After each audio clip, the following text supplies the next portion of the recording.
Olá, pessoas! Sejam bem-vindas a mais uma edição do nosso Meetup de Data Science e Machine Learning aqui da Nubank. Eu sou a Luíse, cientista de dados aqui no Nu. Serei a host do evento de hoje. E, para começar, eu vou fazer uma breve autodescrição, que é algo que a gente costuma fazer nas nossas apresentações.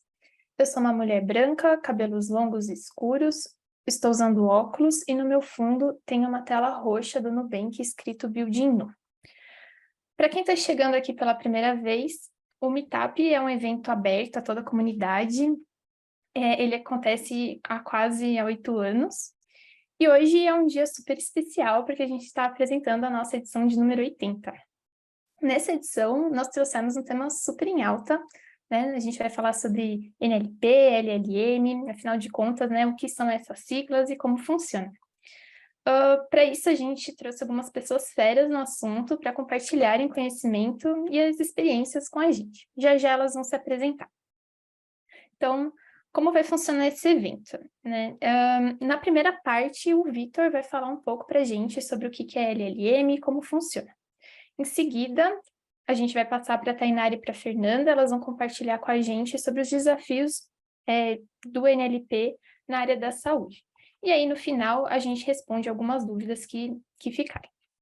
Super bacana, né? Antes de começar, alguns avisos, né? Esse evento está sendo gravado. Já já a gente vai colocar no chat aqui o link do nosso canal do YouTube para vocês reassistirem e verem os outros conteúdos das outras edições. E também sobre o chat, né? Comentem com a gente o que vocês estão achando, pode sugerir temas para as próximas edições. Esse é um espaço para troca, então fiquem super à vontade para escrever aqui no chat. Agora, caso vocês tenham dúvidas e queiram tirar, né, com os palestrantes, vamos combinar só de escrever essas dúvidas na caixinha de Q&A, é o QIA, que aparece, para mim está aparecendo aqui embaixo, não sei como aparece para vocês, mas a gente consegue centralizar todas as dúvidas aqui, e sem esquecer de nenhuma, né? E depois a gente seleciona algumas para responder no final do evento. Combinado? Acho que é isso, então, gente. Bom meetup. Vitor, o palco é seu.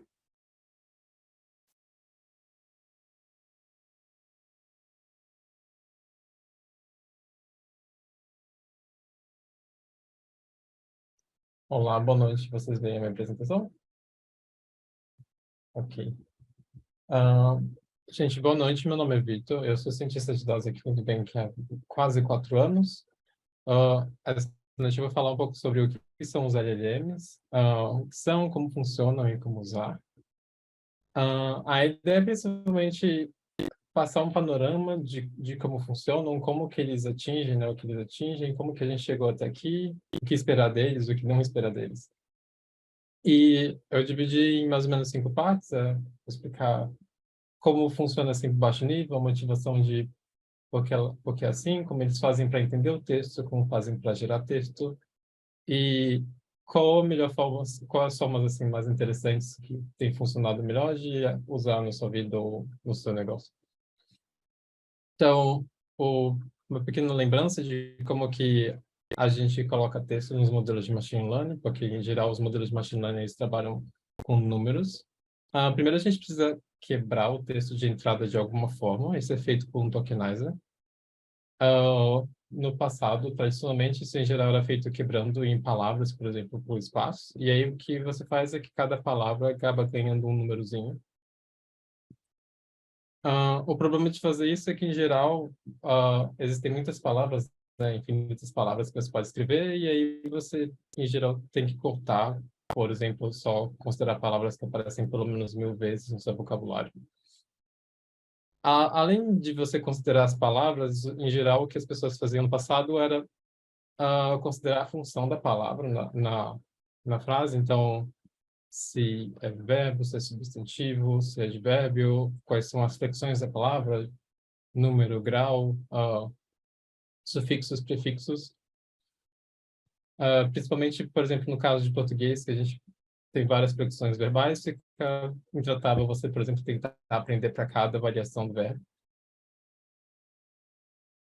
Mas o que acontece é que no passado as pessoas faziam isso manualmente, né? Dizer as features da palavra, se era verbo, se era substantivo, uh, o grau de com positivo ou com negativo aquela palavra. Isso não escalava muito bem, até que tiveram a ideia de tentar resumir esses vetores de features que eram mais ou menos manuais para vetores aprendidos automaticamente. E aí que a gente começa com a definição de embeddings. A ideia dos embeddings é você tentar aprender uma representação das palavras que seja útil para a sua tarefa. Nesse caso aqui, a forma como são treinados os embeddings mais tradicionais, como o Horstweg, é você tentar pegar a palavra e tentar prever as palavras ao seu redor, né, no seu contexto. E o que acontece é que, surpreendentemente, essas abordagens elas geram essas propriedades emergentes. Então, por exemplo, por mais que a gente nunca tenha ensinado diretamente para o modelo a definição de gênero gramatical ou flexão de grau, aqui nesses exemplos, como vocês podem ver, o que acontece é que se você pega rainha e subtrai homem, o vetor correspondente acaba sendo rei. E isso é uma propriedade bastante interessante dos embeddings. E, além disso, para os modelos mais recentes, acontece, eles são muito interessantes no sentido de que eles conseguem lidar com praticamente qualquer língua, sendo que no passado não era assim, né? Porque antes, quando você tinha que definir o seu vocabulário de palavras, se você considerasse o vocabulário de todas as línguas, ficava bastante intratável.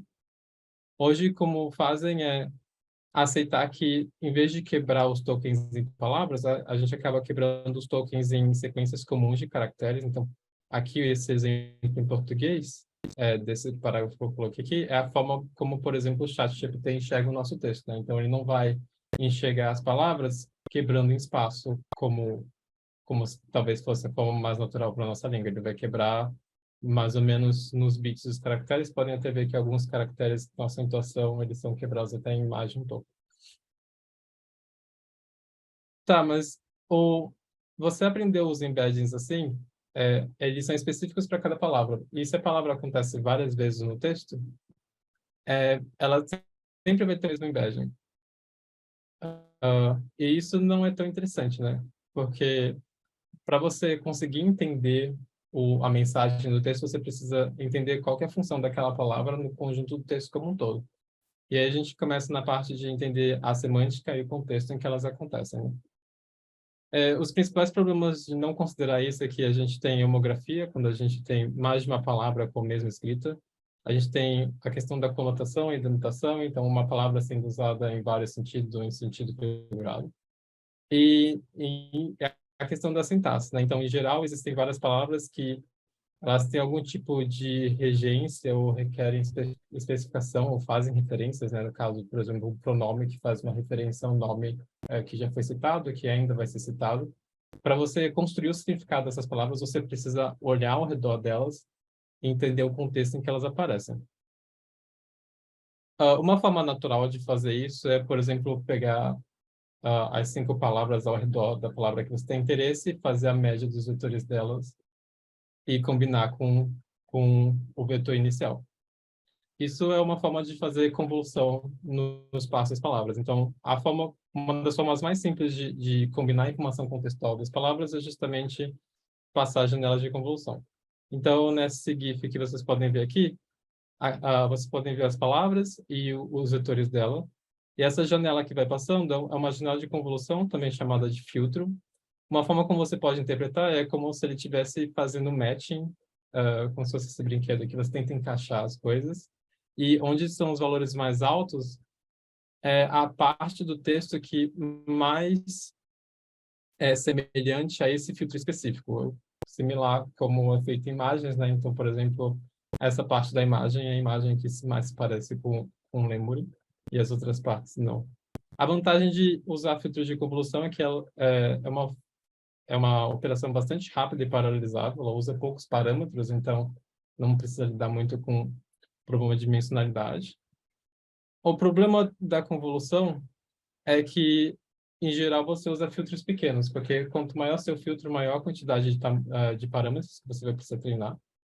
E também a convolução é muito dependente da posição relativa das palavras. Então, nesses exemplos que eu coloquei aqui, o não se relaciona com o bem de diferentes formas, mas como eles estão em diferentes distâncias relativas, eu iria precisar de diferentes filtros com tamanhos diferentes para aprender a relação entre o não e o bem aqui. E acaba que, por mais que você queira ter vários filtros, em geral a gente tem muitos filtros diferentes na rede, isso acaba prejudicando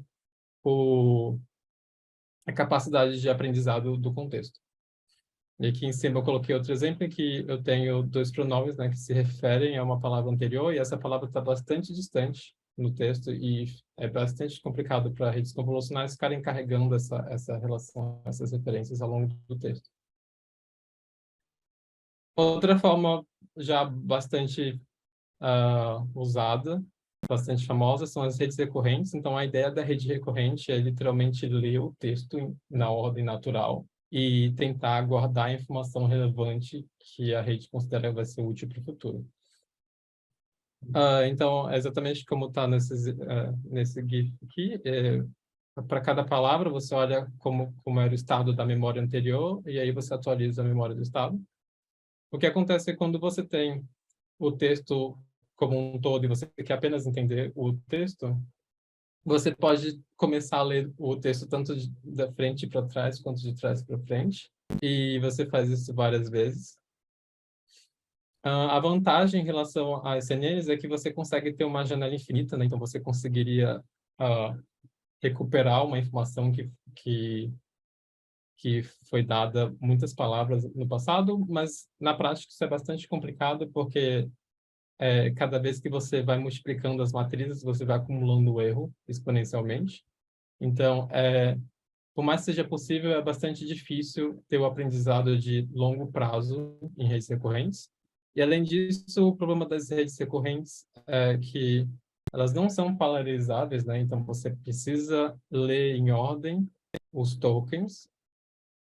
E, além disso, a memória tem um tamanho fixo. Então, sei lá, se eu tenho uma parte da memória que é responsável por se lembrar qual que é o sujeito da oração atual, nesse exemplo que eu coloquei aqui, teria um problema, né? Porque para eu lembrar que o meetup era o sujeito do verbo eu não conseguiria também lembrar que o eu aqui era o sujeito do verbo assisto, porque eles tentariam ocupar o mesmo espaço na posição da memória e como a memória de tamanho fixo, não caberia ambos lá. E aí agora a gente chega na noção de atenção. Essas setas que eu desenhei aqui é o que o pessoal chama de atenção. E questionaram, por que não deixar todo mundo dar atenção para todo mundo?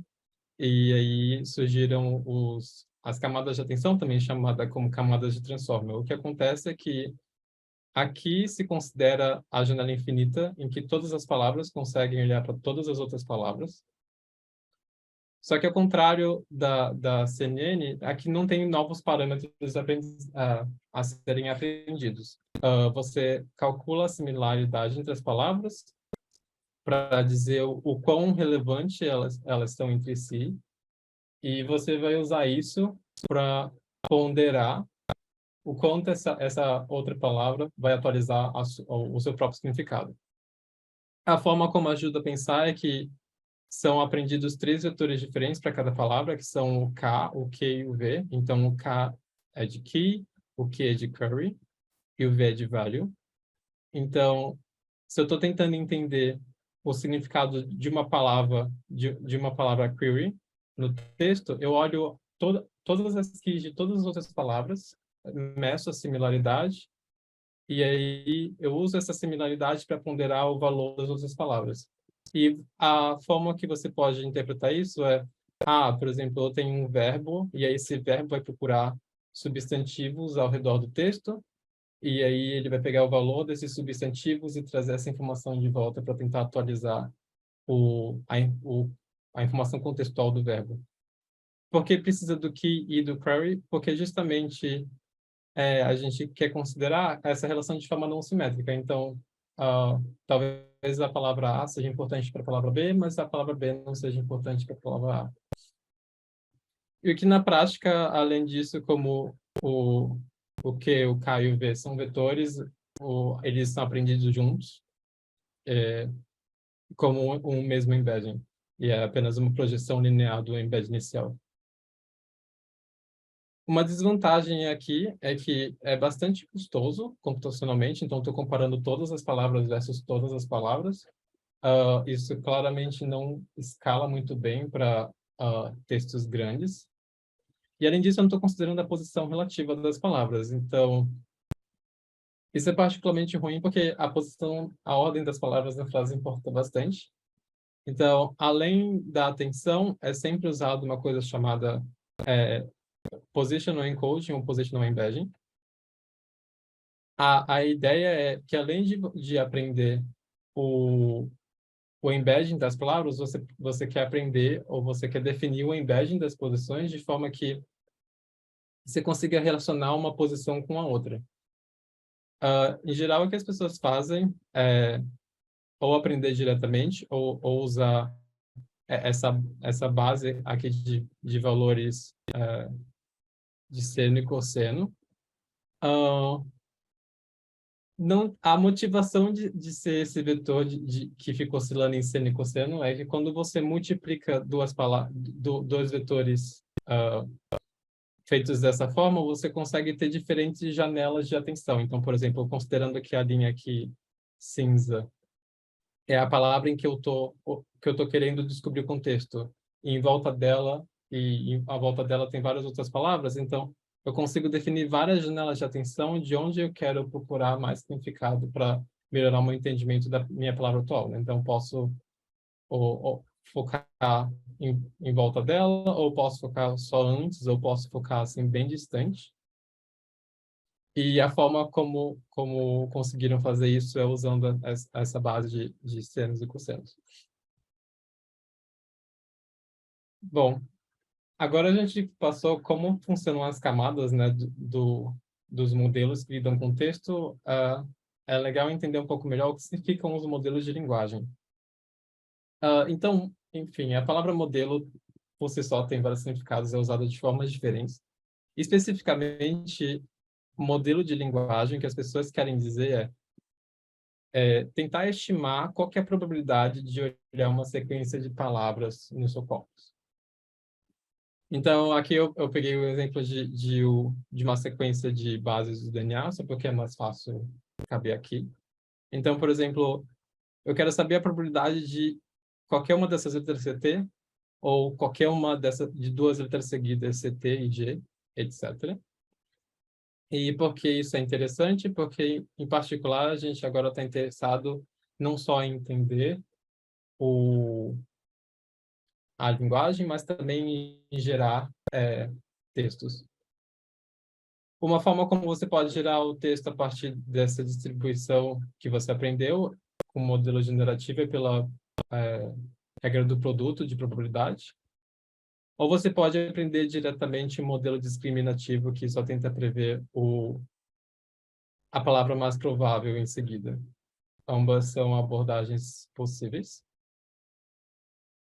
A noção de um modelo autorregressivo, ou o decode-only, como o pessoal chama em inglês, considerando esse corpus aqui, que no caso é só essa linha, para cada janela de palavras eu tento prever a próxima palavra. Isso, então, você está dando esse conjunto de dados não supervisionado, mas internamente o algoritmo ele quebra esse dado não supervisionado em várias tarefas supervisionadas para justamente tentar aprender essa função de qual que é a próxima palavra mais provável. E enquanto o modelo codificador, ou encoder-only, a ideia é tentar entender ou resumir a entrada de forma que você consiga diferenciar essa entrada de outras entradas. Esse daqui é mais genérico, porque justamente o encoder depende do propósito que você quer usar, enquanto o decoder ele é bastante genérico, como a gente vai ver em seguida.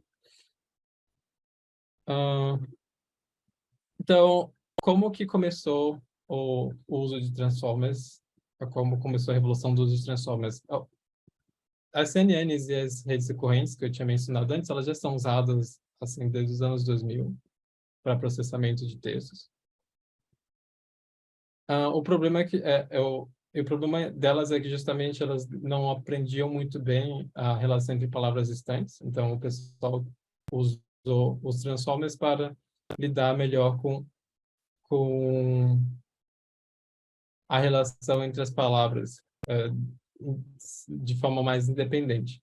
E o primeiro problema que tentaram resolver com isso era o problema do sec-to-sec, ou tradução automática, que é o Neural Machine Translation. E é um modelo encoder-decoder, no sentido de que você pega o texto que você quer traduzir de um lado, você precisa entender esse texto de alguma forma, resumir esse texto num vetor, e aí, do vetor que você resumiu, começar a gerar o texto da tradução. Antes, da atenção, o pessoal fazia isso com LSTM, e você tinha que resumir muita informação apenas no vetor de memória. E, como a gente tinha mostrado antes, lá no caso de ter vários sujeitos na frase, o vetor de memória não consegue comportar muita informação. Então, a vantagem de usar a arquitetura encoder-decoder é que no momento em que você está gerando o texto, você consegue olhar para todas as palavras, assim, uma de cada vez, do texto de entrada. Como aparece nesse último link aqui, ele vai gerando o texto olhando para cada uma das anteriores. E o que acontece é que funcionou muito bem para Neural Machine Translation, e, em particular, perceberam que esse framework ele é bastante genérico. Então você pode considerar quase qualquer problema como um problema de tradução. Então, se você tem um artigo do Wikipedia e você quer extrair uma informação dele, você pode considerar como o artigo sendo o texto inicial e a resposta que você está esperando como sendo a tradução, ou mesmo para perguntas e respostas, ou mesmo para compreensão de texto, e mesmo para raciocínio em cima de perguntas mais complexas. Então, esse desenvolvimento que nós vimos recentemente relacionado ao NLP está fundamentado em cima disso, dessa forma como esses modelos são bastante genéricos, eles conseguem receber qualquer tipo de entrada e escrever praticamente qualquer tipo de saída. E agora eu vou falar um pouco sobre como aconteceu a evolução deles aí, mais ou menos, nos últimos 6 anos. Nós temos ali embaixo a parte em ciência são aqueles que eu citei lá no começo, sobre os modelos de embedding, que ainda não eram Transformers. E aí todos os outros, praticamente, a partir de 2018, já viraram Transformers, que foram a arquitetura que melhor permitiu a evolução dos modelos de linguagem. Os modelos de autoencoder, que é da família do BERT, a proposta deles é justamente entender as palavras dentro do contexto e aí promover o embedding das palavras e da sentença como um todo, mais ou menos resumir o entendimento que o modelo teve sobre o texto. Os modelos que são encoder, decoder, eles são usados principalmente para tradução, e os modelos autorregressivos, ou decoder-only, são usados para geração de texto. Então, isso é muito interessante que a mesma arquitetura, a mesma lei lá do Transformer, ela consegue ser usada para esses diferentes propósitos, que são bastante distintos. E principalmente pelo hype atual ser relacionado aos modelos que geram texto, a partir de agora eu vou principalmente focar nos modelos geradores. O resumo da evolução foi mais ou menos assim. No começo, os modelos autoencoders, como eles eram mais fáceis de treinar, e a partir deles você conseguia fazer fine-tuning, eles se desenvolveram mais rápido, e eles ficaram famosos primeiro, por mais que, por exemplo, o GPT seja mais antigo que o BERT.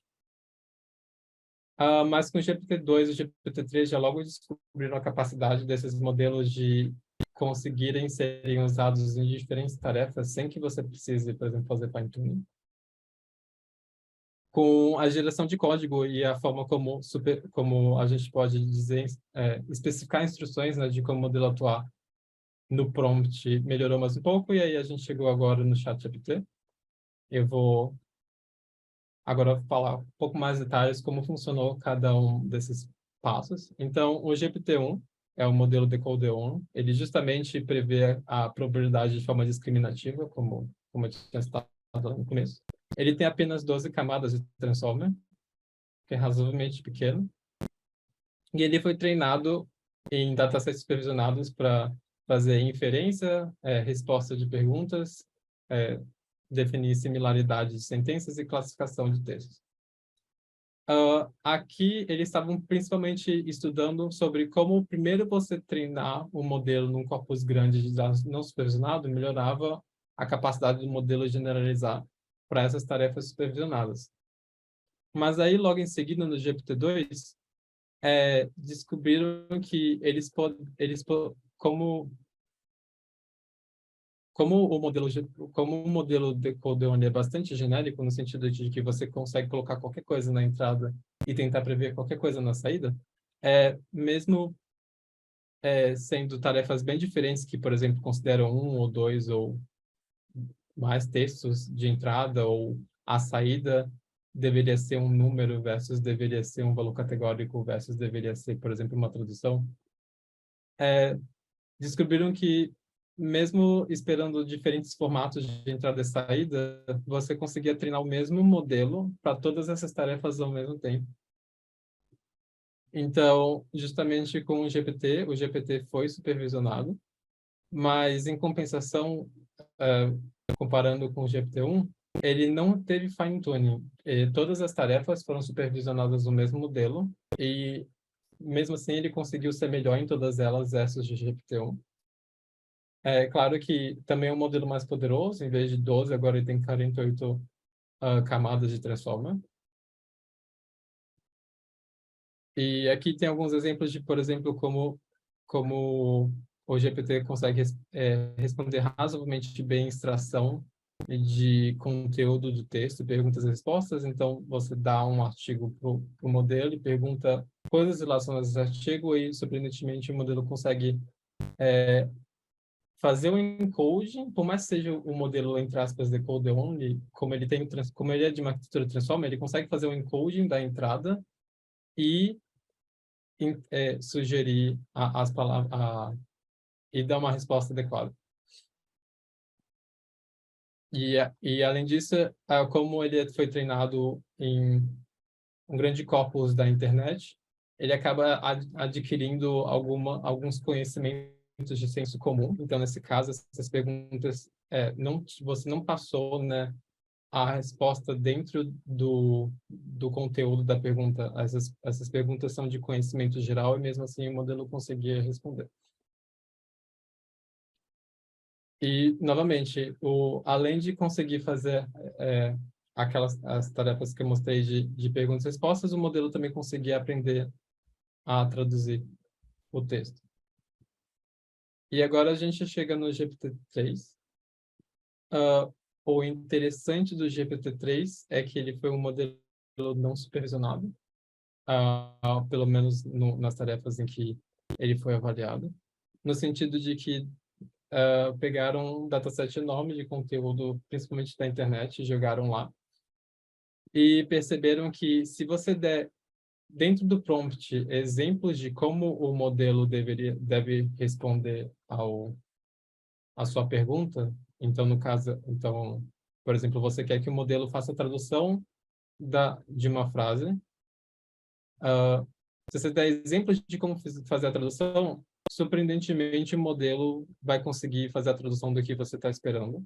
E isso é melhor do que não dar exemplos, porque justamente como é um modelo que vê uma quantidade enorme de textos, não foi treinado para uma tarefa específica, é bastante complicado para o modelo entender o que você quer.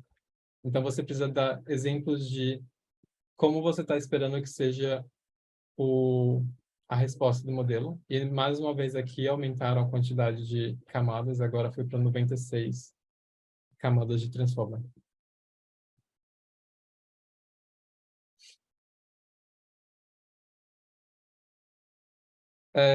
E aqui as propriedades emergentes do modelo ficaram ainda mais interessantes. Então, por mais que seja um modelo de linguagem que esteja olhando para os caracteres, não de alguma forma o modelo conseguiu começar a interpretar os números e operações matemáticas. Então, o GPT-3 é capaz de realizar contas com números pequenos, por mais que nunca tenha sido supervisionado de fazer isso. E é importante ressaltar que a conta que ele está fazendo aqui é uma conta digital, da mesma forma que a gente faria na escola, de somar dígito por dígito, e em vez de, por exemplo, no computador, que você soma a palavra dos bits numa única operação. E aqui embaixo tem, por exemplo, a performance no SAT, que é como se fosse o Enem dos Estados Unidos. E eles mostraram que quanto maior a quantidade de parâmetros, melhor fica a acurácia do modelo, e a acurácia também melhora quantos mais exemplos você passa no prompt. O próximo é o Codex. Então, a gente tem uma quantidade enorme de código open source disponível na internet.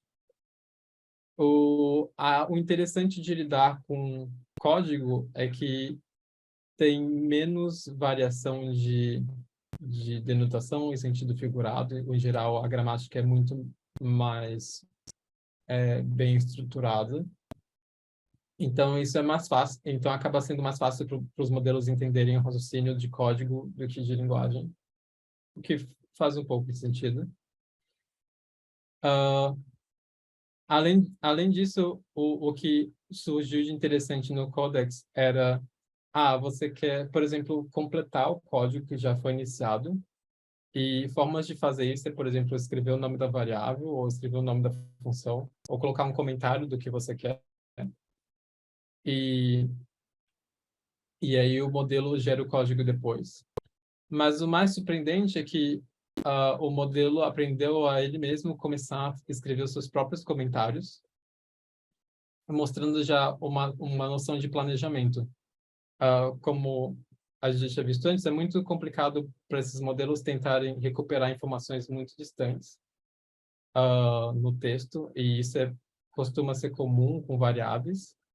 Então, o que acontece é que os modelos, ao gerarem código, talvez você perceba que eles geram uma quantidade de comentários muito maior do que talvez uma pessoa colocaria de comentários. É justamente o modelo, entre aspas, tentando planejar o código antes de começar a escrever o código, quase como se fosse uma memória de trabalho. Isso justamente se relaciona com esse outro paper que foi feito quase ao mesmo tempo, chamado Chain of Thought.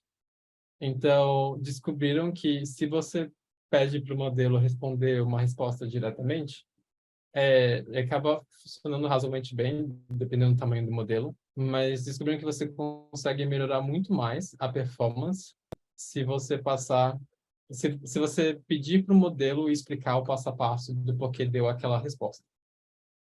Isso é chamado de chain of thought, ou passo a passo.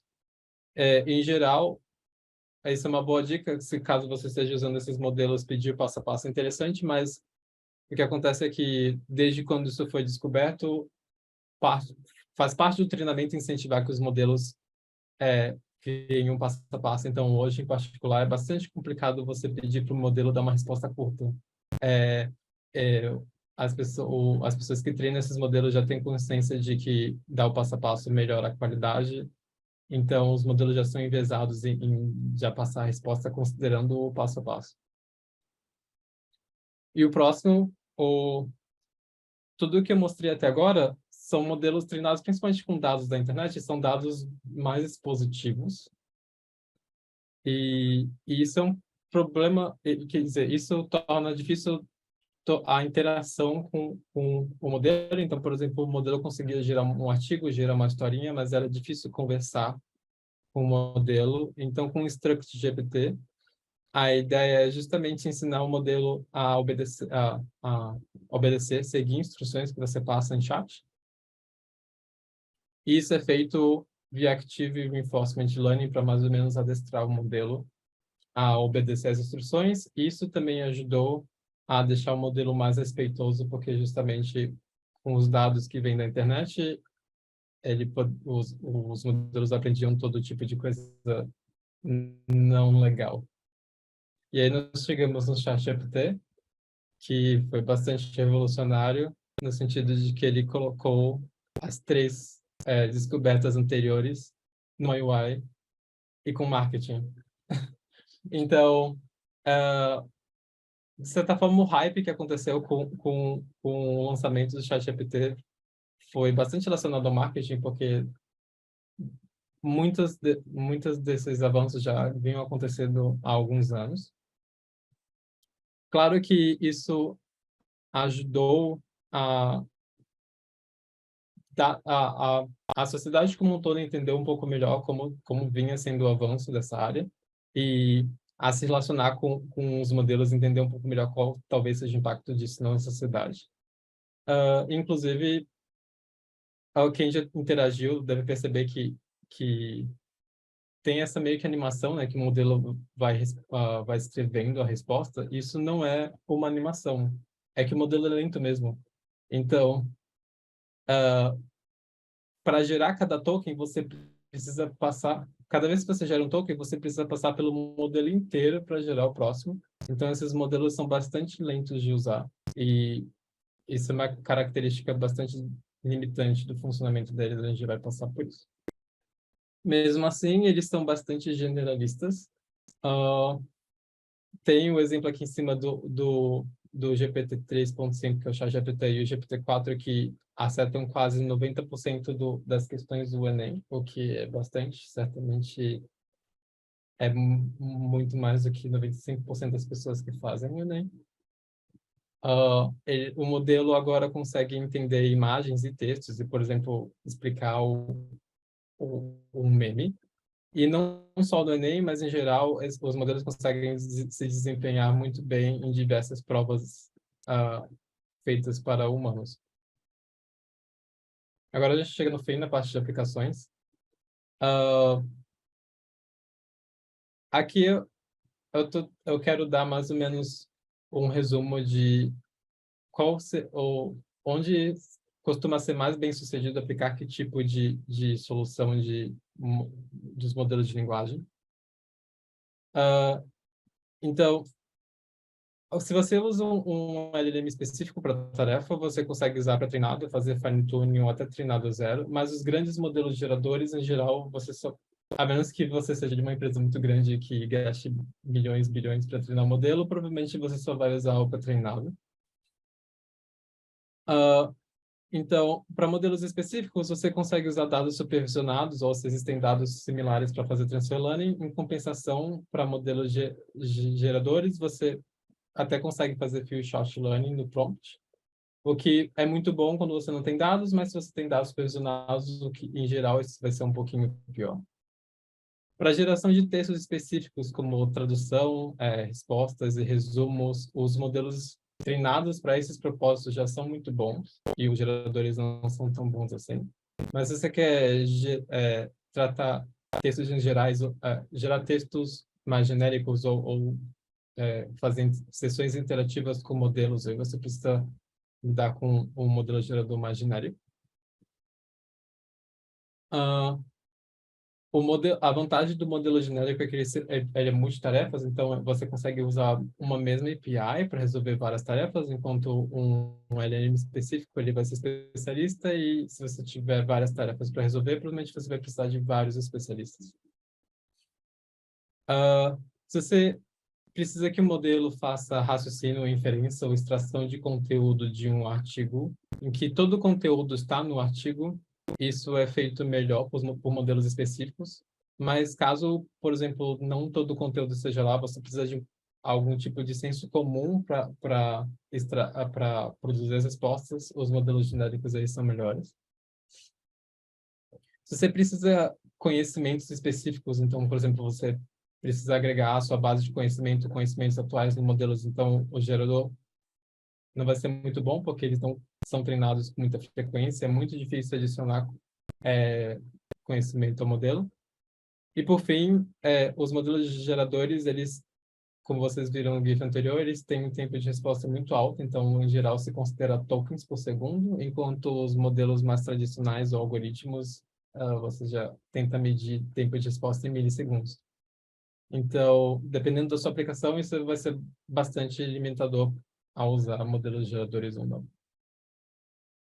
Por fim, você como usuário que queira usar um modelo gerador, é legal ter noção sobre essas partes. Então, além do prompt que você está escrevendo, quem está provendo a API para você pode colocar um prompt também, que é o chamado System Prompt. Esse prompt pode tentar direcionar o comportamento do modelo com você. Além disso, como é bastante custoso executar os transformers, o contexto, o tamanho do prompt não pode ser muito longo, em geral, no máximo alguns milhares de tokens, e às vezes uma palavra tem, em média, 2 ou 3 tokens. Você consegue fazer markup no seu prompt, então, por exemplo, adicionar listas, tabelas JSON, isso pode ajudar. Tarefas que dependem de raciocínio, pedir o passo a passo ou a explicação da resposta costuma melhorar bastante o resultado. Se você precisa que a resposta esteja num formato específico, então, se você estiver fazendo alguma integração com algum sistema, dá exemplos de como dar a resposta, então, um few shot é fundamental para garantir que você consiga fazer uma integração que funcione muito bem. E, claro, assim, ter consciência que se você tentar danificar ou invadir o sistema de alguma forma, você pode ser penalizado por isso. E, do outro lado, assim, você como provedor, então, suponha que você está desenvolvendo um produto e que você queira oferecer um LLM como parte do produto. Você pode tentar direcionar ou limitar, restringir o funcionamento do modelo usando o System Prompt. É muito importante você ter consciência sobre o tamanho do contexto, porque o contexto é limitado tanto para a união, né, do seu prompt com o prompt do usuário. Então, se você tiver o seu system prompt muito grande, você vai estar limitando o quanto o seu usuário vai conseguir usar o modelo. Para sessões interativas, é interessante você colocar o histórico das interações do usuário com o modelo, mas, em compensação, o tamanho do prompt vai ser limitante. Aí o que você pode fazer é pedir para o próprio modelo criar um resumo do histórico. Você pode fazer o encoding da interação que está acontecendo com o usuário e colocar documentos relacionados no prompt do sistema do modelo, de forma que o modelo possa agregar informações específicas do seu negócio, informações mais atuais em sua resposta. Se o modelo tomar ações, falar coisas ou tomar ações erradas, né? Por exemplo, você xingar o usuário ou, sei lá, oferecer alguma promoção, não é suficiente, em geral, você colocar que, tipo, essa resposta foi gerada automaticamente. Dependendo do caso em que ela foi gerada, o usuário ainda pode legalmente recorrer desse disclaimer. E você também pode fazer command grammas, então, permitir que o modelo execute ações ou interpore informações do usuário em suas respostas. E, é claro, você precisa tomar cuidado com os inputs do usuário, porque o usuário pode tentar fazer jailbreak, né, e tentar quebrar o modelo e fazer com que ele deixe de obedecer às regras do sistema que você colocou. Qualquer informação que está no prompt, você deve considerar que o usuário, de alguma forma, pode conseguir fazer com que o modelo responda ao prompt. Então, colocar informações confidenciais, secretas ou qualquer segredo industrial no prompt não é interessante. E injection, então, principalmente em relação à execução de comandos, o usuário pode manipular o modelo a responder qualquer tipo de coisa. Então, tomar cuidado com a forma, tomar cuidado se o usuário consegue fazer injeção de comandos por meio do modelo. E agora, finalizando um pouco aqui na área de perspectivas, como vocês podem ver, a evolução dos modelos tem sido basicamente constante aí nos últimos 10 anos. O que ainda é um pouco assustador, porque talvez ainda seja rápido demais, mas também para ter uma noção de que não é como se essa revolução tenha acontecido nos últimos meses. E aí, para vocês terem uma noção, assim, desde 2018, mais ou menos, o Google já usa Transformers, então, na tradução e na pesquisa, né? Então, às vezes você nem precisa abrir o site, ele já te fala, assim, onde está o conteúdo das respostas. Então, talvez a gente... Então, certamente a gente já está interagindo com o modelo Transformers há mais tempo do que se espera. E comparando um pouco sobre como foi a evolução com imagens, né, que aconteceu um pouco antes da evolução com texto, então pode ver que a nossa capacidade de compreender e gerar imagens evoluiu muito rápido. Hoje é basicamente surpreendente. Aí o que a gente espera com isso é, sei lá, por exemplo, ter carros que dirigem sozinhos. Mas o que nós tivemos no lugar, tivemos deepfake.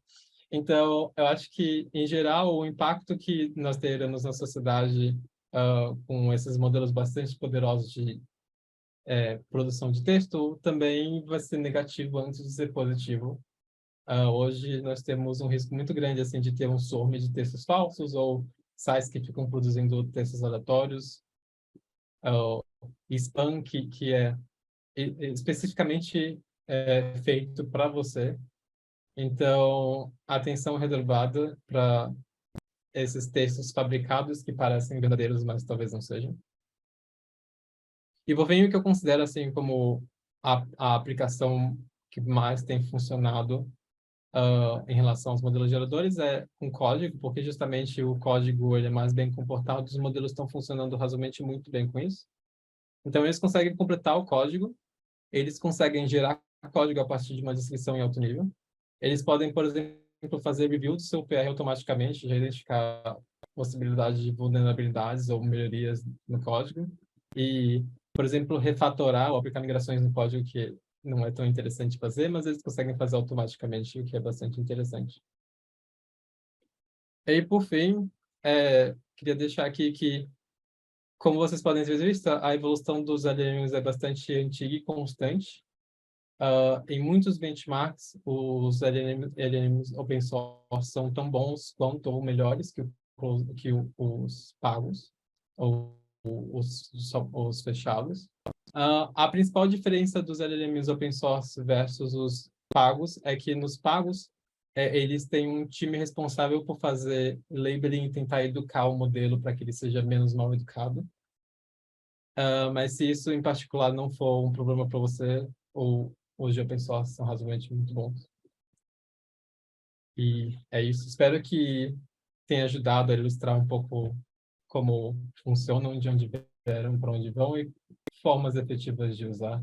E agora, Fernanda e Tainara vão compartilhar com a gente um pouco sobre as aplicações de NLP na área da saúde e as dificuldades, né? Então, meninas, o palco é de vocês. Obrigada, Luísa. Compartilhar aqui. Oi, gente, boa noite. Eu e a Tainara, a gente vai explicar para vocês um pouquinho algumas dos maiores desafios que a gente tem quando a gente trabalha com dados não estruturados de paciente, usando o NLP na área da saúde. Vou começar falando um pouquinho sobre mim. Eu sou formada pela FRJ em Engenharia de Produção, e eu fui fazer mestrado e doutorado em New Jersey, nos Estados Unidos, e foi lá que eu comecei a estudar mais ciência de dados e me envolver com pesquisa.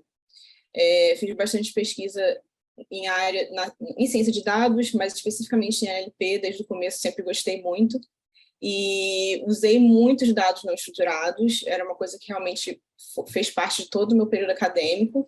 Eu trabalhava com ciências sociais computacionais e usava muitas mídias sociais, então os dados mais não estruturados possíveis. Depois disso, trabalhei com consultoria de NLP, Machine Learning, inteligência artificial para diversas empresas diferentes, inclusive governo americano, então fiz bastante, tem uma área assim, bem diversa em NLP, em aplicações de NLP. E agora eu sou cientista de dados sênior na Neuromed. Além disso, eu sou do Rio de Janeiro, sou carioca, sou mãe de pet, sou tricolor de coração e amo viajar, viajo bastante. A Thay vai falar um pouquinho dela também. Boa noite. Eu sou formada em engenharia de software e atualmente estou fazendo mestrado na área de engenharia biomédica. A minha linha de pesquisa sempre foi NLP, desde a graduação, onde eu mexia com dados jurídicos, que também é um pouco meio não estruturados. E atualmente eu trabalho com prontuários médicos, né? A gente tenta extrair informações para auxiliar na tomada de decisão médica. Também sou cientista na Neuromed, né? Cientista de dados. Eu sou mãe, tenho uma bebezinha de 2 anos, eu adoro games, também tenho 2 doguinhos, amo animais e também de ler um bom livro. Vou explicar para vocês um pouquinho como é que é a Neuromed, o que a gente faz lá. A Neuromed ela é uma startup da área de health tech, ou seja, a gente usa tecnologias para desenvolver soluções na área de saúde. Então, especialmente, a gente usa aplicações de inteligência artificial para essas soluções. A gente faz análise de prontuários, a gente faz análise de exames, tanto escritos quanto de imagem, que vem dos médicos, e a gente usa esses exames para poder fazer triagem de pacientes por criticidade, ou seja, a gente avalia se o paciente precisa ser atendido com mais urgência, se ele precisa de um acompanhamento com mais urgência. A gente pode assistir diagnóstico, no caso de, por exemplo, você não tem um médico especializado para ler uma radiologia, então você pode lhe dar já um norte para algum médico finalizar esse diagnóstico. A gente pode emitir alerta de patologia, porque a gente pegar um conjunto de informações do paciente e achar ali se ele tem uma diabetes, se ele tem um câncer, baseado nos exames e no histórico dele.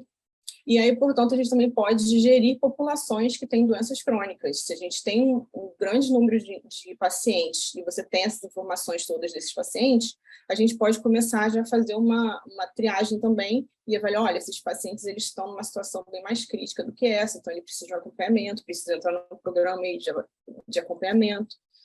E é isso que a gente faz. Aí, por exemplo, aqui em cima a gente tem no cantinho direito superior, tem uma imagem ali de um raio-x.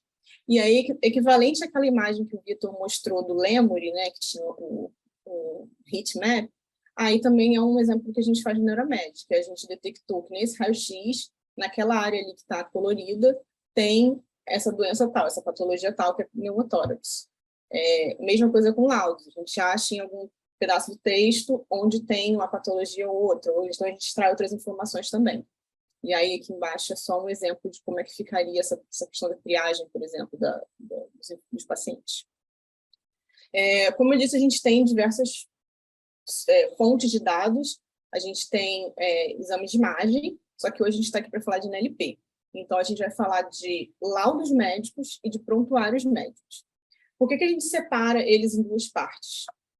Porque os laudos e os prontuários, eles têm não só uma estrutura assim, de texto um pouco diferente um do outro, mas eles também têm um objetivo, né, diferente, assim, um contexto e um conteúdo diferente. No caso dos laudos médicos, eles costumam ser documentos mais curtos, ou seja, você tem ali algumas sentenças, meia página, uma página, é muito raro você ter mais do que isso. E nesse texto, ele tem um parecer médico sobre o que ele viu no seu exame. Então, ele vai olhar aquela imagem, ou aquele sinal, ou qualquer que seja o seu exame, e ele vai descrever o que ele viu ali, e essa descrição pode conter ou não uma patologia. Nesse contexto, o médico ele vai ser relativamente específico, porque ele está falando exatamente daquela situação ali, da sua imagem, do que ele está vendo, mas, ao mesmo tempo, a forma com que ele vai escrever isso é completamente livre, ele pode escrever do jeito que ele quiser, não tem uma estrutura, uma tabelinha, né? O que a gente está querendo achar nesse laudo, que é o que a gente tem que pensar, né? Qual a importância de um laudo? Você faz um exame para quê? Você faz um exame para ver se você tem alguma doença. E se você tiver essa doença, qual a criticidade dessa doença? Então, essas são as 2 informações mais importantes do laudo. Óbvio que se você for, dependendo da doença que a gente está falando, a gente pode tentar querer achar números ali, valores, etc., mas, né, tentando focar ali no principal objetivo, essas 2 coisas, patologia e criticidade. Aqui nessa tabelinha aqui embaixo, na esquerda, que eu botei para vocês, só para mostrar mais ou menos como é que esses laudos chegam para a gente. Eles chegam numa tabela bem simples. Aqui a primeira coluna é o laudo, que é o texto inteiro do laudo.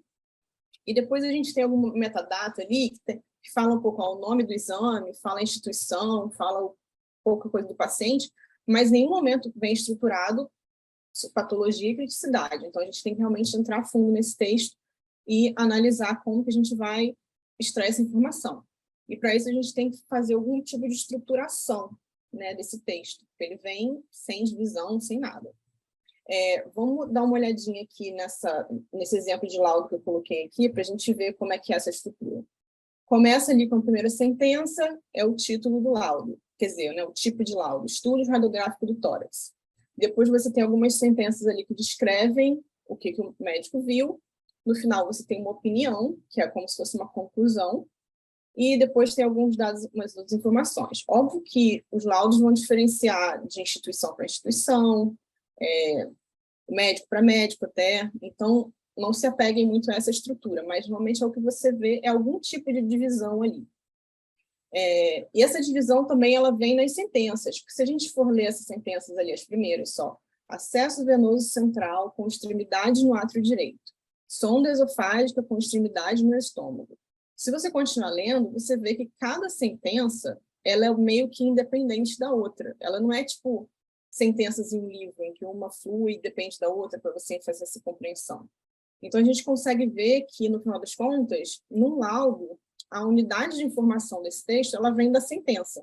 A sentença ela vai te dizer, uma sentença que infere uma patologia não significa que a sentença de baixo também diga alguma patologia, né? A questão na hora de estruturar isso tudo é que é o seguinte, a gente tem dezenas de milhares de doenças diferentes. Então, se você faz, talvez uma tabelinha ali, tirar regex, aí e pensar, pô, diabetes às vezes vem escrito de formas diferentes, ou então, como que a gente vai fazer essa identificação? É uma coisa complicada. O jeito de escrever, ele pode mudar, enfim. Então, uma das formas que a gente vê de fazer essa análise, de retirar essas informações, avaliar se existe alguma patologia informada nesse laudo, seria usando um modelo de linguagem que interprete esse contexto ali da sentença, né? Porque, às vezes, a Thay até vai falar um pouco mais sobre isso, às vezes não é só citar a doença, às vezes é em que contexto ela está. Aqui, né, tem até uma ali que fala ali embaixo, infiltrado intersticial nos pulmões, aí entre parênteses, edema. Então, existe aí várias formas de você escrever que fazem isso ficar um pouco complicado. A gente está falando de pegar um laudo, dividir aí em, sei lá, 15, 20 sentenças, e aí a gente fala que a gente tem, sei lá, milhões de laudos e várias dezenas de milhares de doenças. Então, é um problema que começa a ficar complexo. Eu vou explicar para vocês como que a gente faz para estruturar esse problema aí, que parece bem, né, grande e complicado, mas se a gente conseguir começar a dividir as coisas direitinho, ele é bem mais facilitado. Vamos começar ali. A gente pega uma base de dados de hospital enorme, que tem exames de todos os tipos. A primeira coisa que a gente pode fazer para melhorar o processo, para facilitar o processo, é fazer um filtro simples para dividir essa base de dados em mini bases de dados que são por parte do corpo. Principalmente porque, quando você está falando de parte dos exames, eles vêm pela parte do corpo também, né? Raio-x de tórax, ultrassom do abdômen. Então, a gente tem como já fazer essa divisão mais facilitada. E também que quando a gente foca em parte do corpo, a gente consegue focar em certos grupos de doenças. Não precisa assumir que, por exemplo, 1000 doenças nesse caso. Não, se você está falando só de tórax, você tem bastante doença? Tem, mas é um grupo menor de doenças. E quando você vai fazer um modelo de classificação, que é o que eu vou explicar mais para frente, você não quer ter centenas de milhares de classes, você quer ter menos classes possíveis, né, para poder você melhorar o modelo. Então essa divisão em pedacinhos, em quadradinhos, facilita muito a gente daqui para frente, quando as coisas começam a ficar mais complicadas. Beleza, a gente tem agora um monte de mini bases de dados. Vamos pegar uma base de dados só, para continuar essa explicação. Em um laudo dessa base de dados, como eu tinha explicado, a gente tem várias sentenças, que são divididinhas lá.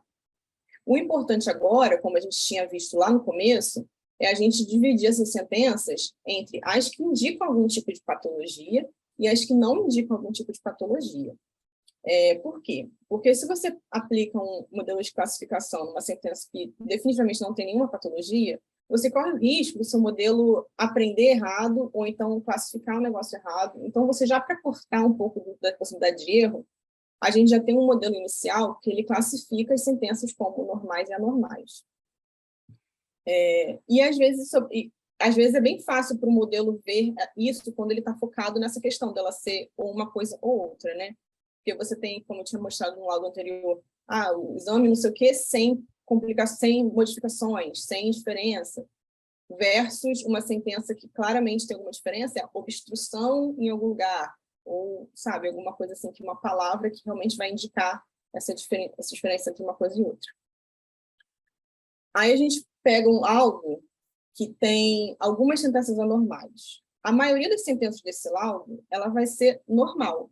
Então, isso também ajuda em você tirar bastante o processamento, a intensidade do processamento. Ainda mais se a gente considerar que a maioria da população ela é saudável, então a gente vai ter bem menos sentenças para processar agora num modelo mais pesado, mais complexo, do que se a gente não tivesse feito esse primeiro modelo para fazer esse filtro. Tá, agora vamos lá. Base de tórax. Todas as sentenças anormais da base de tórax estão lá separadinhas, bonitinhas, prontas para a gente passar um modelo de classificação. Esse modelo de classificação ele vai finalmente definir quais patologias estão sendo encontradas naquelas sentenças. Aí depois é só você reorganizar as patologias por sentença e reorganizá-la por laudo, né? Mas aqui vamos lá por sentença. A primeira sentença, encontrei que essa sentença indica pneumopatia 92%. Então, é uma densidade forte aí, então provavelmente sentença de pneumopatia. A segunda sentença tem um linfonodo também forte e um nódulo menos forte, mas ele também pode indicar um nódulo.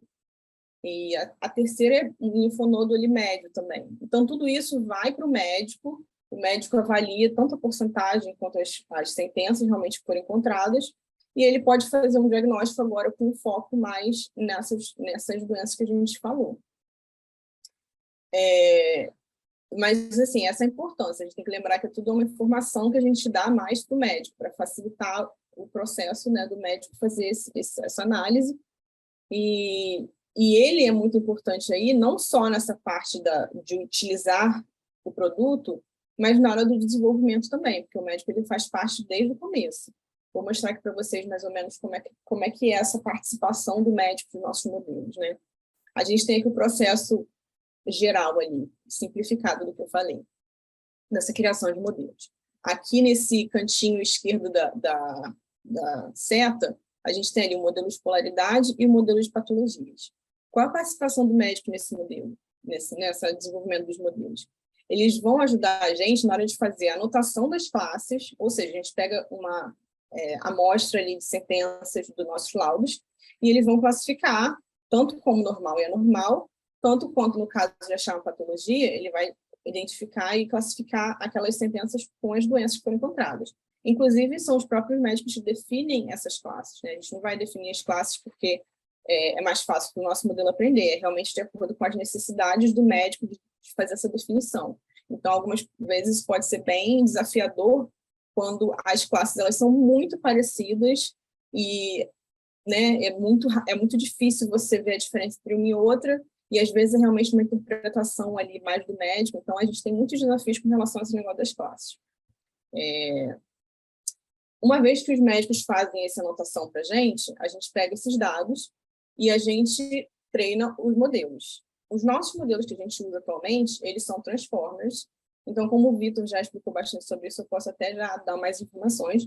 A gente usa um Stilbert, que ele é já um modelo que passou por um fine-tuning, ou seja, você pega um modelo base português e você faz um fine-tuning para ele aprender a linguagem médica. Então, você pega muitos dados médicos e ele aprende a linguagem médica. E aí, em cima desse modelo de linguagem médico, a gente consegue fazer a aplicação da task, né, que a gente quer, que nesse caso é uma task de classificação. Aí, para o modelo de polaridade, é um modelo de classificação de 2 classes. Para o modelo de patologias, vai depender da quantidade de classes que o médico definir para aquela área do corpo. Uma vez que o modelo está pronto, a gente já fez nossos testes, avaliação, e ele está com as métricas bonitinhas que a gente quer mudar para a produção já, ainda tem aí uma outra fase, né? Que é a fase que a gente faz a análise de interpretabilidade do modelo e a validação com o médico. Às vezes você pode ter um modelo ali com valores bons, mas pode ser que tenha alguma coisa ali errada, que ele esteja aprendendo alguma coisa errada, e quando você for aplicar, por exemplo, para um outro dataset de uma outra clínica, outro hospital, ele pode não funcionar direito. Então, para a gente pegar isso antes de passar esse tipo de modelo para produção e etc., a gente faz essa análise de interpretabilidade. Vou mostrar aqui para vocês um exemplinho bem básico e bem, né, fácil de entender. Aqui é um exemplo, por exemplo, de uma ultrassom de tireoide, aí tem tipo um parágrafo, né? Bem mais que uma sentença até, mas é só para dar exemplo. De uma ultrassom de tireoide. Essas palavras, né, que estão em azul, cistos coloides, tópica, tireoidiano, homogênea, são palavras que, se você, mesmo uma pessoa leiga, né, na área médica, você lê essas palavras e você pensa assim, bom, me parece que o modelo está aprendendo correto, né? Ele está de acordo com o que ele está aprendendo. Se você levar isso para o médico vai avaliar e ver se aquela classe de tireoide realmente tem a ver com cisticoloide. Então, tem toda uma coisa aí que o médico vai fazer a mais. Mas, mesmo eu, como leiga, eu consigo ver que essas palavras são boas. Agora, quando eu vejo, se eu ver o modelo botando um José Fernandes Rodrigues, que é o nome do médico, né, como um token que ele usa para poder representar aquela classe, eu já sei que o modelo não está bom. Então, você volta e você fala, putz, esqueci de tirar o nome do médico, você vai e faz o pré-processamento. Mas, assim, isso é um exemplo bem óbvio, né? A gente já faz realmente isso no pré-processamento, mas poderiam ser outras coisas, poderiam ser outras sentenças. Então, essa parte da interpretabilidade, ela ajuda bastante a gente ver se o nosso modelo está aprendendo mesmo o que ele devia estar aprendendo. E é por isso que é importante a gente levar isso para o médico também, para ele poder fazer essa validação consciente do modelo. E aí entra aquela questão também assim, mas por que de repente a gente não usa um chat de GPT e etc. Não que a gente não esteja fazendo testes e estudos com relação a isso, a Thay também vai falar um pouco mais sobre isso, mas tem muito modelo aí que ainda é uma caixa preta, né? E você não consegue entender como que ele chega a certas respostas. Então, principalmente quando você está falando de dados de pacientes, isso tem que ser um cuidado redobrado que a gente tem que ter e que vamos passar a fazer quando tiver como a gente explicar mais e entender melhor, e a gente pode usar parte dele, mas é tudo um conjunto, né? A gente começa aí com uma coisa mais robusta, que a gente tem mais confiança e confiabilidade, e passa e vai inovando à medida que dá, de forma ética. E agora, falei um pouco sobre os laudos, vou deixar a Thay explicar como é que são as análises de prontuários. Bom, os prontuários é basicamente um documento onde tem informações da saúde do paciente. Então, um pouco diferente dos laudos, que é mais específico para uma parte do corpo, para patologias específicas, no prontuário você pode ter o que você quiser, né? Então, você pode ter os hábitos do paciente, exames que ele já fez, medicamentos que ele toma, histórico familiar da família dele, né? Se a mãe teve câncer de mama. Então, pode ter várias coisas, e isso, além disso, o médico pode escrever da maneira que ele quiser. Então, isso é bem livre para ele, o que ele acha importante, ele vai escrever no prontuário. Então, um exemplo aqui no lado direito, né, tem um exemplozinho de um prontuário, que ele está até organizado, né, mas nem todos os prontuários são assim. Por exemplo, tem prontuários que é só uma linha onde o médico só cita, paciente está com dor, então toma o remédio X e Y. Então, é bem livre assim para ele escrever como se fosse uma história, ou mesmo só colocando passo a passo do que aconteceu lá com o paciente, ou só colocar as informações que são importantes para ele. Então, esse é um dos grandes desafios. Só que o prontuário é bastante importante porque ele possui informações, muito valiosas. Então, eu vou comentar isso depois nos próximos slides. Pode passar, Fê.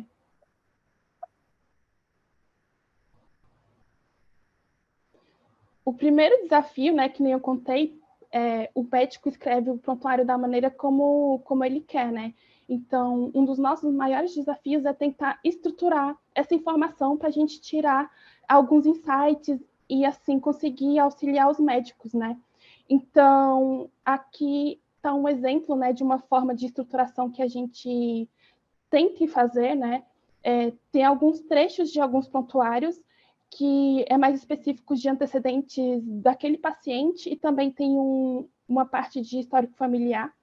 Então, por exemplo, se eu quiser identificar pacientes que têm diabetes, fora há variáveis formas de dizer que o paciente tem diabetes, né? Por exemplo, pode usar a sigla, como tem no exemplo, DM, pode usar a palavra diabetes, pode usar a palavra composta, que é diabetes mellitus, e também pode pôr o tipo de diabetes, né? Diabetes tipo 1, diabetes tipo 2. Então, não é simplesmente pegar a palavra e pesquisar no texto e pronto, o paciente vai ter DM, se encontrou a palavra, né?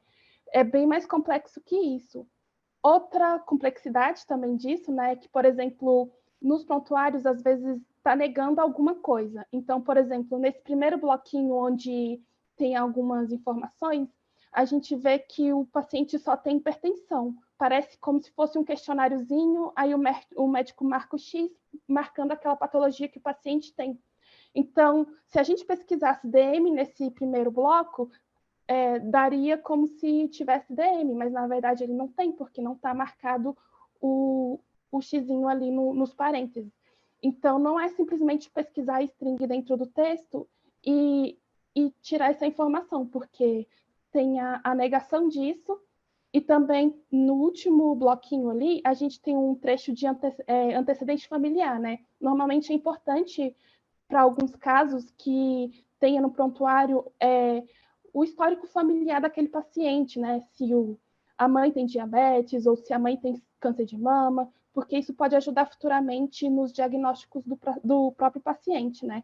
Então, nesse caso aqui, se a gente pesquisasse DM nesse trecho, as pessoas que têm DM na família é só a mãe e a irmã. Se você for na primeira frase ali, que é a hipótese diagnóstica, o paciente só tem hipertensão, dislipidemia, obesidade e ansiedade. Então, a gente precisa saber o contexto, né, de quem que está sendo falado que a pessoa tem diabetes. É da família ou do próprio paciente? Então, esse é só um dos vários casos que tem de problemas que a gente tem que resolver com a estruturação do prontuário, né? Pode passar. Outro desafio é os dados, né? Então, para a gente conseguir esse contexto, a gente precisa de ter dados que apontem esse contexto para os nossos modelos aprenderem. Então, como está na imagenzinha ali, o que a gente faz atualmente é médicos e estudantes de medicina, eles anotam nossos prontuários, identificando trechos que a gente quer, né? Então, por exemplo, ali tem um trecho que indica que é um sintoma, um trecho que indica que é antecedente, medicamentos, hipóteses diagnósticas e conduta. Então, com essas classes, né, a gente consegue treinar o nosso modelo e ele consegue identificar melhor o contexto do que está acontecendo naquele prontuário. E só que esse é uma tarefa bastante custosa e bastante cara, porque a gente tem que pagar para as pessoas, para os médicos fazerem essa anotação para a gente. E também anotar texto é bastante trabalhoso. Quem já anotou texto sabe que é bastante difícil, mas atualmente a gente tem na nossa base 20 mil prontuários anotados e a gente usa eles para poder treinar os nossos modelos. Só que a gente processa milhões e milhões de prontuários, então quanto mais anotações a gente tiver, melhor. Só que, como é um trabalho difícil, então acaba que a gente acaba não tendo uma amostra muito grande.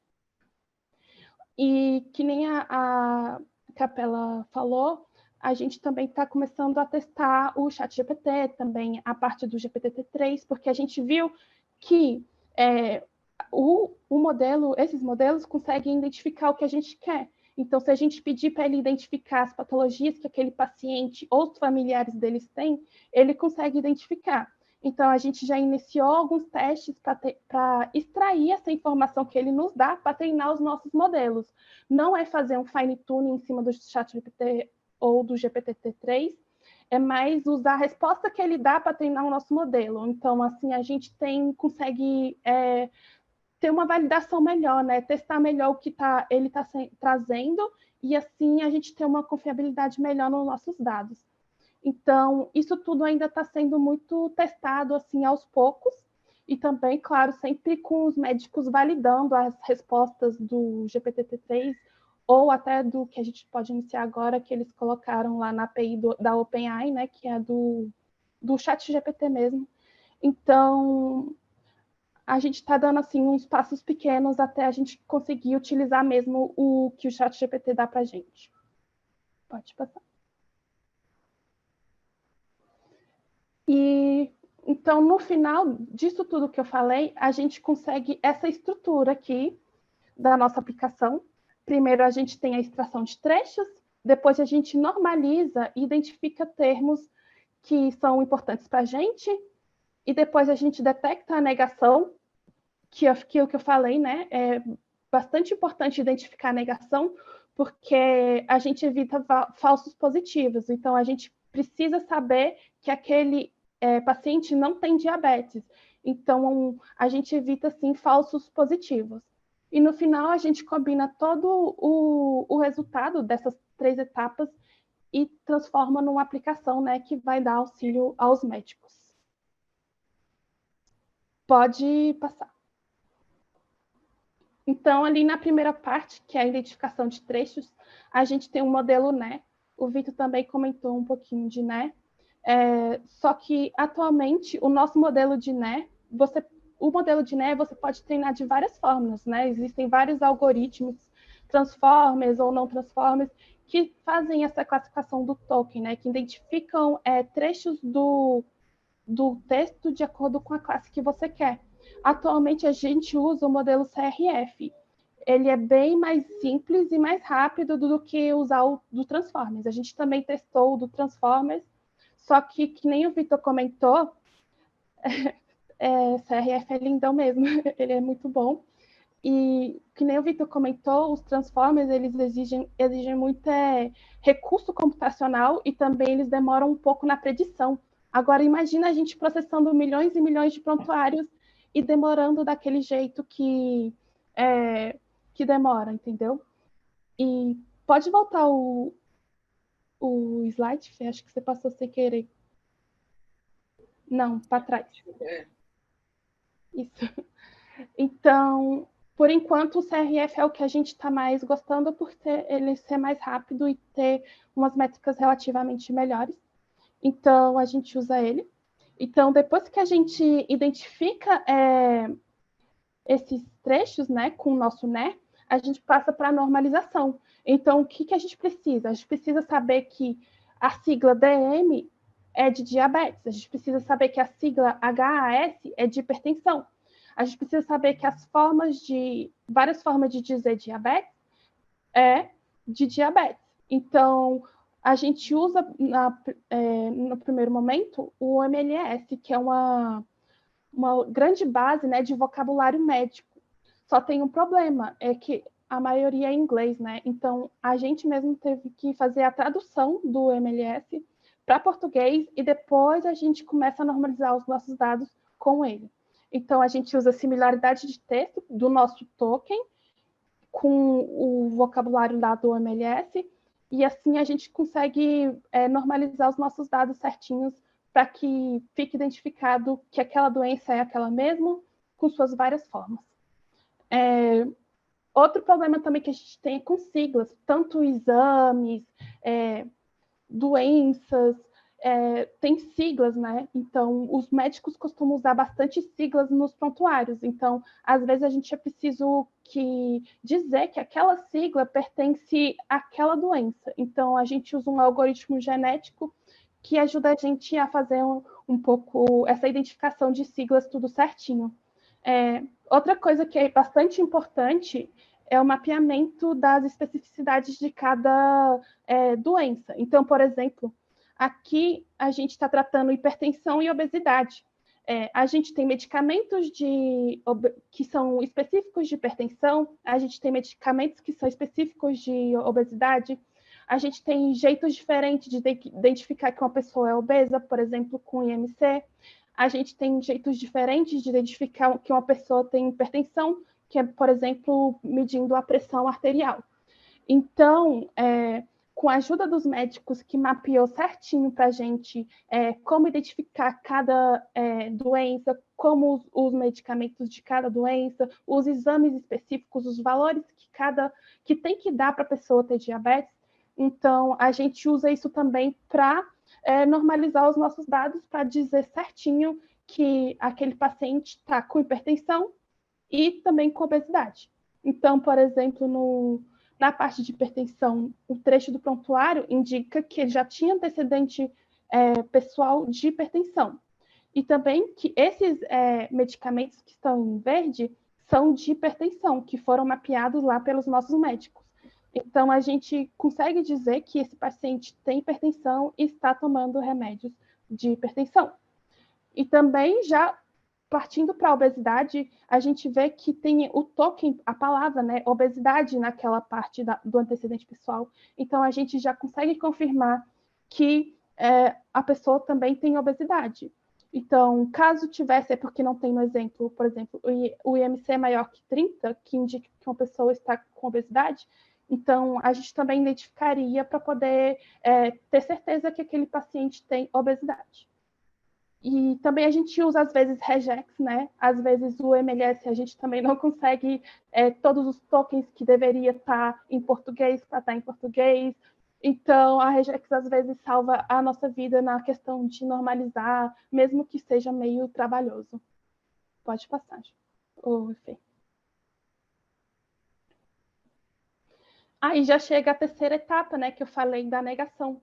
Então, aqui está vários exemplos de como o médico coloca para negar alguma patologia ou confirmar outra. Então, por exemplo, na primeira fase, nega alergias, ponto, comorbidades, diabetes.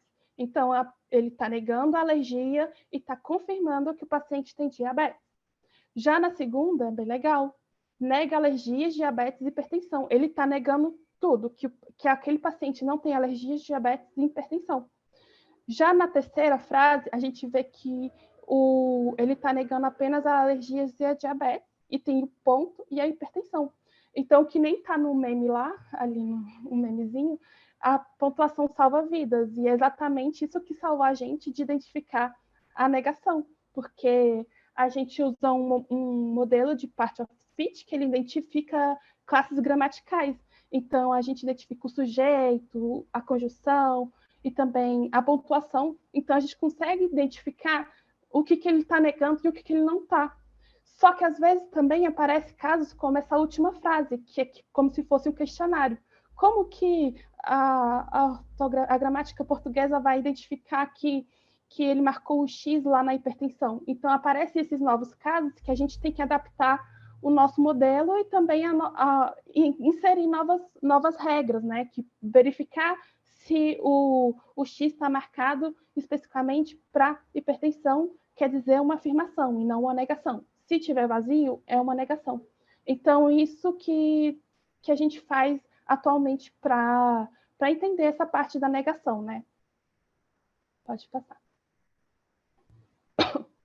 Esse tá um printzinho da nossa aplicação, né? No final, a gente pega toda essa estrutura que eu mostrei para vocês, normaliza, negação, e no final a gente mostra isso para o médico, mostrando como se fosse um registro de tudo que aquele paciente já teve durante toda a sua vida, né? Que foi registrado em prontuários. Então, isso é muito importante porque o médico consegue ver a complexidade daquele paciente e também consegue ajudar os hospitais a enviar pacientes para programas de prevenção, que é bastante comum, principalmente para diabetes, onde ajuda o paciente a melhorar um pouco dessa doença. Então, pode passar. E o resultado é isso, né? Como vocês viram, a gente usa desde regex, que é tipo regex, né? Que é o clássico do NLP, até o moderno, que é de Transformers. Então, mesmo surgindo novas tecnologias que são, tipo, muito boas, como o ChatGPT, que identifica tudo que você quiser, nem sempre ele vai ser o único, né? Às vezes a união faz a força. Então, nem só porque veio algo mais moderno, a gente vai esquecer o clássico, até porque o clássico está ajudando bastante a gente a identificar melhor as coisas. Então, atualmente, o nosso sistema consegue processar 300 mil prontuários por dia. Isso é muito bom, porque a gente recebe milhões e milhões. Então, a gente precisa não só atentar na identificação, mas também na parte de velocidade, né? O quão rápido a gente consegue processar um prontuário, o quanto de recurso computacional a gente consegue para poder processar com esse tanto de modelo. Então, a gente tem que ver não só a parte da identificação, né? Mas também o geral. E com isso a gente conseguiu já tivemos vários resultados bons de identificar pacientes que antes que possuem criticidades que antes não estavam mapeadas pelo hospital ou que não eram conhecidas, e esses pacientes foram levados para tratamentos bem melhores, e também os hospitais conseguiram enviar parte desses pacientes para programas de prevenção para evitar que eles piorem, né? E isso também ajuda na qualidade de vida do paciente e também ajuda os hospitais a reduzir custos, né? Porque quanto pior o paciente ficar, mais custos o hospital ou o plano de saúde vai ter. Então, por isso que é importante ter essa prevenção, e é por isso que o nosso sistema está sendo tão bom, porque ele está conseguindo identificar tudo certinho. Mas acho que é isso, gente. Obrigada. Boa. Meninas, muito interessante a apresentação de vocês. Muito legal ver como vocês usam NLP no dia a dia. Obrigada demais por compartilharem com a gente. Bom, gente, acho que é isso. Chegamos ao final do nosso evento. Queria agradecer mais uma vez os palestrantes, Tainara, Fernanda, Vitor, e também a todos vocês por acompanharem aqui, trocarem mensagens no chat, por terem mandado as perguntas. Valeu demais, gente. E é isso. Uma boa noite a todos e nos vemos na próxima edição.